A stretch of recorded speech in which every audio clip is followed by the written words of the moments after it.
जय श्रीराम. गेले 132 दिवस आपण श्री ब्रह्मचैतन्य गोंदवलेकर महाराज यांच्या प्रवचनांच्या पुस्तकाचं वाचन करतो आणि आजचा हा 133वा दिवस.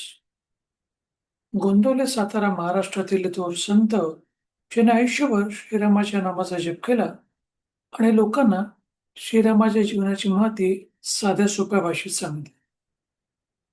खरे संत कसे ओळखावेत? त्या संतांजवळ गेल्यावरती आपण काय करावं, काय करू नये? नाम म्हणजेच देव आणि देव म्हणजेच नाम. नामस्मरण कोणी करावं, कधी करावं, कुठे करावं, किती करावं, का करावं, हे सगळंच त्यांनी या 365 दिवसांच्या प्रवचनोपरी पुस्तकात उत्तम उदाहरणाद्वारे आपल्याला सहज भाषेत, सोप्या भाषेत सांगितलेलं आहे. प्रत्येक दिवसासाठी एक पान जे वाचायला 3-4 मिनिटं स्लो असाल तर 5-6 मिनिटं लागतील आणि अगदी फिजिकल पुस्तक वाचायचा कंटाळा असेल, तर ऑनलाईन वाचू शकता त्यांच्या वेबसाईटवरून, संकेतस्थळावरून. आणि त्याचाही कंटाळा असेल, तर अशा प्रकारचे जे रेकॉर्डिंग्स आहेत, त्याचं तुम्ही श्रवण करू शकता. तर आजचा हा 133वा दिवस त्याचं आपण आता वाचन करतोय आणि त्याचं शीर्षक असं आहे, कोणत्याही परिस्थितीत वृत्ती स्थिर ठेवावी. अमानित्व हा देहाचा धर्म आहे. दुसऱ्याचा मोठेपणा राखून आपला मोठेपणा वाढवावा. दंभ हा मनाचा धर्म आहे. तो दुसऱ्याला फसवण्याकरता नसावा. स्वतःचे कल्याण करून घेण्यापुरताच दंभ असल्यास, जे थोडासा अभिमान असल्यास गरज नाही. म्हणजे जो स्वतःचा फायदा पण लोकांना फसवण्याकरता नाही. अहिंसा हा देवाचा आणि मनाचा धर्म आहे. अहिंसा ही हेतूंवर अवलंबून असते. वाचेने कोणाचे मन दुखवू नये, देहाने परपीडा करू नये, दुसऱ्याचे दोष सांगणे हे हीनपणाचे लक्षण आहे. जे आपण ज्या बऱ्याचशा वाईट गोष्टी करत असतो, आपल्याला वाटतं हिंसा म्हणजे फक्त लोकांना मारणं. म्हणजे हाताने असेल, बंदुकीने असेल, तलवारीने नसेल, यालाच आपण हिंसा समजतो. पण आपल्या शब्दांनी लोकांच्या मनावरती चिरा पडणं हे देखील हिंसा आहे. आणि दुसऱ्यांच्या गोष्टी आपण ज्याला लावालावी म्हणतो किंवा उगीचच आपण ज्याला गॉसिप म्हणतो, एखाद्याबद्दल बोलणं, तो नसताना त्या देखील वाईटच आहेत असं संत सांगतात. लौकिकातला मोठेपणा एका जन्माचा घात करतो, पण दंभ आणि हिंसा हे अनेक जन्मांचा घात करतात. द्वेषामुळे हिंसा घडते, म्हणून आपण कोणाचाही द्वेष करू नये. सगळ्यांवरती प्रेमच करावं. लोकांबद्दल त्या तेवढ्या वेळापुरतं चुकलं असेल त्याला बोलावं, पण त्याचा द्वेष करू नये. काम, क्रोध आदी सर्वच विकार भगवंताच्या आड येतात. पण बैर आणि द्वेष यासारखा परमार्थाचा नाश करणारा शत्रू नाही.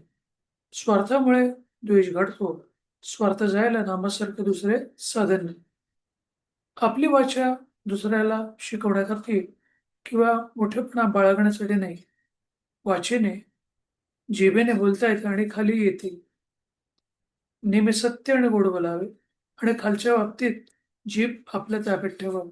कठीण आहे, पण प्रयत्न करत राहावे.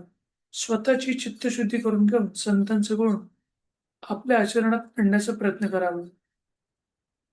अभिमानाचे विष जिथे येते, तिथे नामाची आठवण ठेवावी.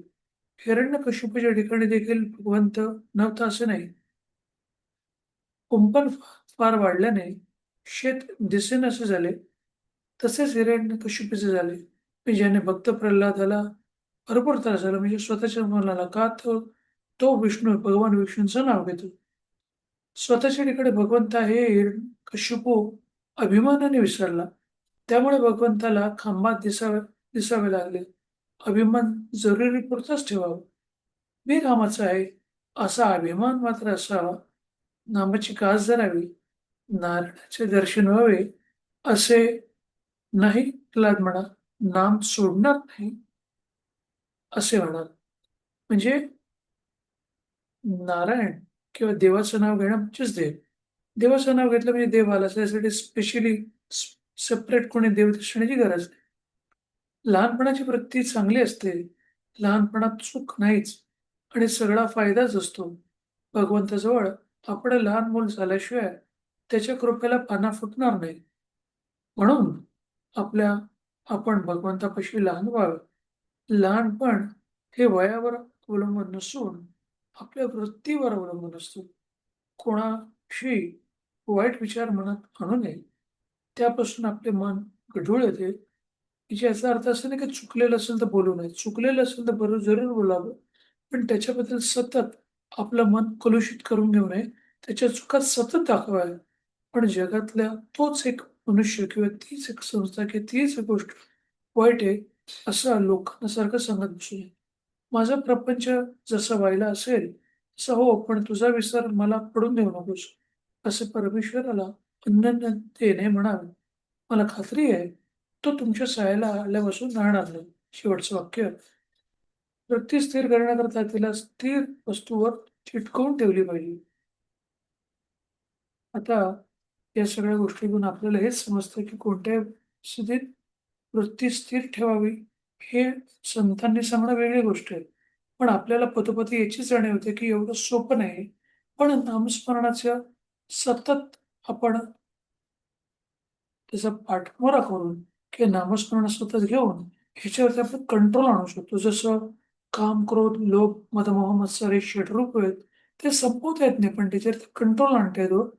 तसंच ह्या वाईट वृत्तींवरती किंवा आपण परिस्थितीत कोणत्या परिस्थितीत स्थिर ठेवावी हे बोलायला सोपं असलं, तर या मार्गाने आपण त्याला कंट्रोल करू शकतो. हेच महाराजांनी सांगायचं. तर आपण 11 वेळेला श्रीरामाच्या नावाचा जप करूया. श्रीराम श्रीराम श्रीराम श्रीराम श्रीराम श्रीराम श्रीराम श्रीराम श्रीराम श्रीराम श्रीराम श्रीराम श्रीराम श्रीराम. धन्यवाद. हे 133व्या दिवसाचं प्रवचनाचं जे वाचन झालं त्याचं श्रवण तुम्ही केल्याबद्दल तुमचं धन्यवाद. तुमचा उर्वरित दिवस असाच आनंदाचा, सुखाचा आणि आरोग्यपूर्ण जावं हीच त्या श्रीरामचरण इच्छा व्यक्त करून थांबवतो. जय श्रीराम, जय श्रीराम, जय श्रीराम, जय श्रीराम, जय